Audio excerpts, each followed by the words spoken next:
Saludo a Ernesto López Portillo, él es coordinador de Programa de Seguridad Ciudadana de la Universidad Iberoamericana y un especialista en seguridad.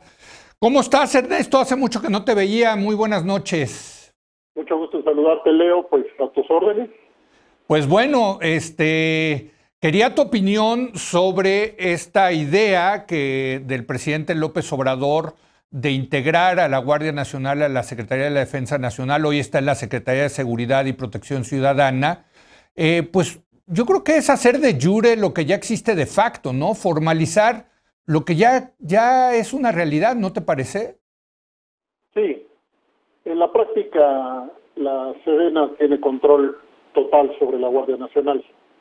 De eso ya no tenemos ninguna duda. De lo que sí tenemos duda es a dónde va el presidente con las Fuerzas Armadas, Leo. Porque la evidencia es muy contundente, man. La evidencia es muy contundente y la está construyendo mucha gente. Sí. En el programa de la Ibero, pues estamos publicando una serie que se llama Descifrando la Conferencia Presidencial. La pueden encontrar en el portal seguridadviacivil.ibero.mx y estamos organizando los datos. Y bueno, lo que tenemos es que los delitos como el homicidio doloso se encuentra en este momento estacionado en un nivel altísimo, que nos coloca en 29 homicidios por cada 100,000 habitantes. Estamos entre los países más violentos de la región más violenta del mundo. El feminicidio no para de crecer. Tenemos, si comparamos con 2015, que es donde empezó a registrarse con precisión esto, pero tenemos un crecimiento de 3 veces del feminicidio en el país. La violencia familiar no ha parado de crecer, también tiene un crecimiento multiplicado por 3. La extorsión llegó a su máximo histórico apenas en marzo de 2021. Y hay otros delitos patrimoniales que en efecto tienen una incidencia que se ha reducido, pero los delitos en este momento que más nos afectan y nos importan, que son los delitos contra la vida, están en una condición muy delicada, particularmente homicidios, feminicidios. Si sumas homicidios contra mujeres y feminicidios, en marzo se alcanzó una cifra de 363, cuando en 2015 eran 150, Leo.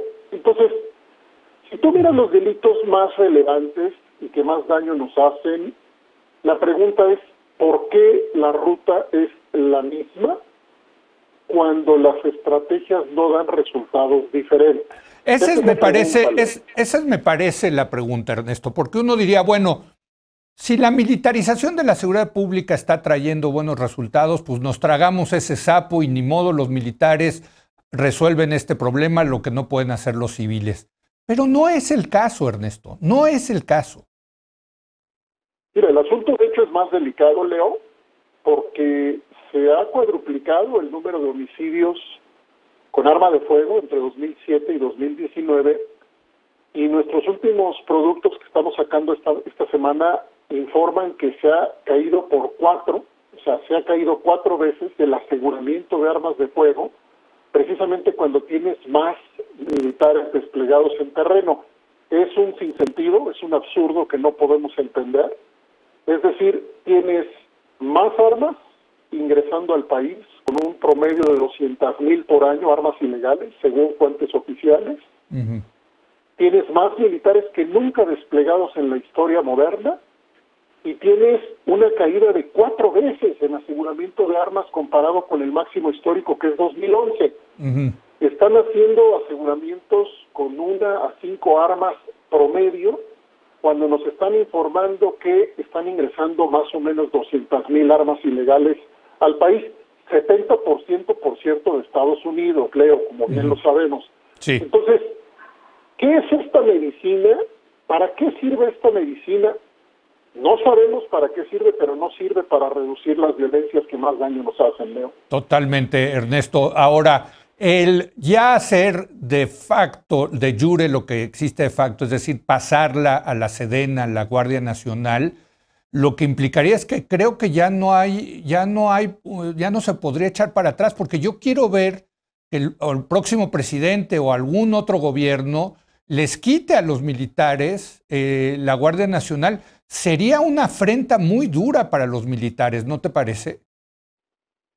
Sí, tu pregunta sí apunta a uno de los rasgos más preocupantes de todo el fenómeno que estamos viviendo. Si se les entrega la seguridad pública federal de entrada, Leo, yo creo que tenemos que poner una hipótesis más delicada aún, y es que la ruta presidencial va intentando que el control militar sea de la seguridad pública a nivel nacional. Primero. Sí. Esto es en la idea y en el concepto del presidente, como yo lo entiendo.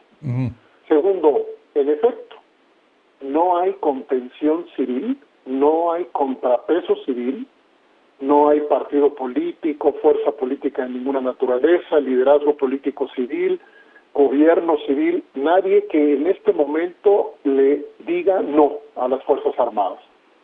Entonces, estaríamos en un salto que puede tener consecuencias devastadoras para las Fuerzas Armadas, para la seguridad del país, pero también para el conjunto del sistema político. Leo, hoy se cuentan 40 funciones más que no tenían las Fuerzas Armadas en esto que las expertas y los expertos llaman militarismo, que es más allá de la militarización.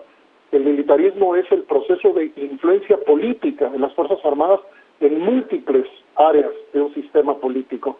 Entonces, otra vez la pregunta, ¿a dónde va el presidente cuando no tiene la evidencia de que las Fuerzas Armadas resuelven los problemas y sin embargo le sigue entregando poderes y recursos a dichas Fuerzas Armadas? Primera pregunta. Y segunda pregunta, ¿qué va a hacer la sociedad mexicana y el conjunto de las fuerzas políticas en este país ante una propuesta que puede tener consecuencias irreversibles para el país? Me queda un minuto, Ernesto, y te quiero preguntar la primera pregunta. ¿A dónde va el presidente con esta militarización? ¿Cuál es tu hipótesis? Porque creo que bien a bien no se sabe, o tú lo tienes claro. No, claro, no lo tengo claro. Lo que sí tengo claro es la consistencia del mensaje presidencial, que tiene que ver con la lealtad ciega. El presidente pide lealtad ciega y recibe, al parecer, lealtad ciega por parte de las Fuerzas Armadas. Es el basamento de su proyecto político, las Fuerzas Armadas. El que sea su proyecto político es con ellas. Eso es lo que sí podemos decir.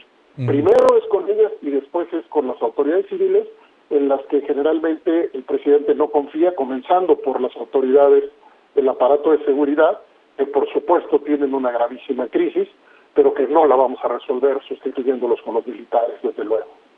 Pues te agradezco muchísimo, Ernesto, que hayas estado el día de hoy con nosotros.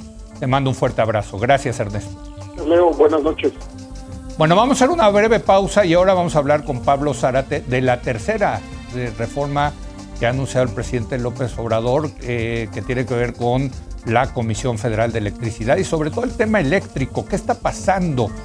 Apagones, hombre, el otro día un tremendo apagón ahí en Quintana Roo. Regresamos en un momento.